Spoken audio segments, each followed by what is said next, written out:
လောင်းမျိုးရေးမိသွားပါရှယ်ရတော့ဒီရှယ်စုဒီနေ့လောင်းမျိုးကိုဒီရှယ်ပြပြစတဲ့တကယ်စာလေးက grade 3 grade 4 grade 5အတွက် area ဆိုတဲ့တကယ်စာလေးကို share လုပ်ပေးသွားမှာဖြစ်ပါတယ်အဲ့တော့ area ဆိုတာဘာလဲရှယ် area ဆိုတာကဥ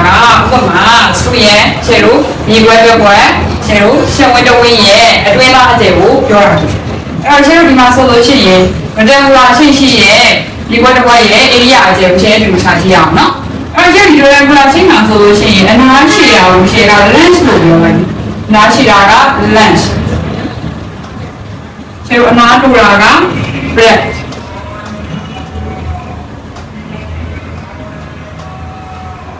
okay ဟုတ်ပြီအဲ့တော့ရှယ်ကဒီမှာဆိုလို့ရှိရင်ဒီရှယ်တို့ rectangular ရှိရဲ့ဒီဘက်ရဲ့ area ကိုချနေတယ်ဆိုရင် area ကိုချင်း length multiply by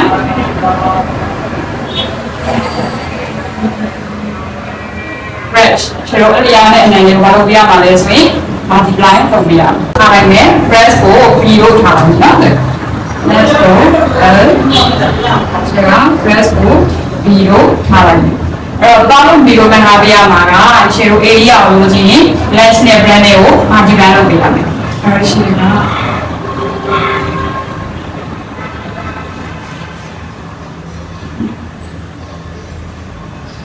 တောင်းပြီးတော့မှတ်ထားပြရမှာက area ကိုချင်း length multiply by breadth okay အဲ့ဆိုရင်ဟုတ်ပြီရှယ်ရဲ့ဒီလိုရှယ်တို့ဒီရွှေကြီးရဲ့ area ကိုရှာကြည့်အောင်နော်ဒီရှယ်ကဒီရှယ်တို့ဒီ length ကိုရှယ်က20 meter breadth ကိုရှယ်က15 meter okay ဟုတ်ပြီအဲ့တော့ရှယ်တို့ပါမီရောဒီမီတာ area ကိုချင်း length နဲ့ breadth နဲ့ဘာလို့ပြရမှာလဲဆိုရင် multiply လုပ်ပြရမှာအဲ့တော့ရှယ်ကဒီ formula ထဲမှာရှယ်တို့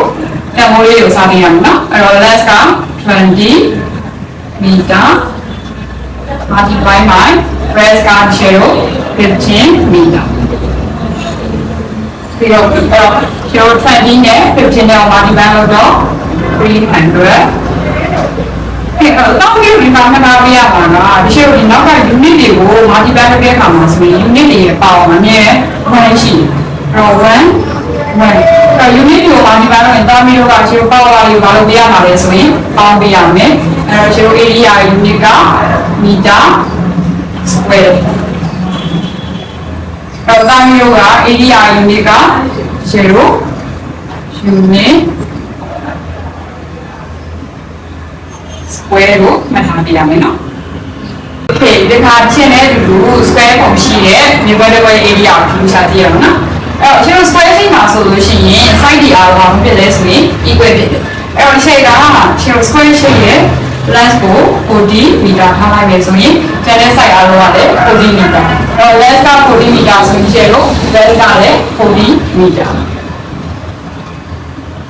အဲ့ဟုတ်ပြီအဲ့တော့တောင်းပြီးတော့ဒီမီတာဒီရှယ် area ကိုချင်း length နဲ့ breadth နဲ့ကို multiply လုပ်ပေးရမယ်အဲ့တော့ area length multiply by breadth ရှယ် length က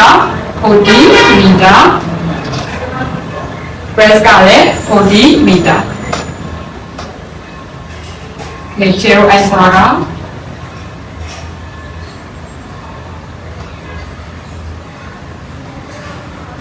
ပြောပြရမှာလေ1600 meter